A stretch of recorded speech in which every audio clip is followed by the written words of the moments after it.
po. Ah, Welcome to my vlog. At ngayon po, nandito po tayo sa aming farm. Dito po ay may fish pond kami. And then yung ibang mga bibi nandun sa kulungan. Ayan. And then, pupunta po tayo ngayon sa mga kambing. At papakawalan po natin para makakain na sila. Ang oras po ngayon ay 9:07 na. 9:07 na namin sila pinapalabas. Minsan 10. Para tuyo na yung mga damo. Makikita nyo po yung damo. Hindi po siya masyadong mataas yung damo. Kasi lagi po nilang nakakainan yan. Tapos dito naman po yung aming mga kambing.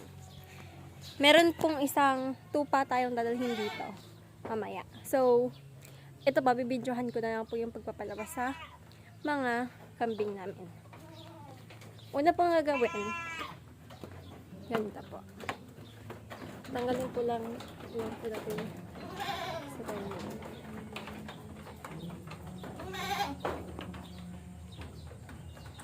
So, ibibidyo ko na lang po ng bibidyohan ko lang po ng ibang camera para mas makita nyo mabuti.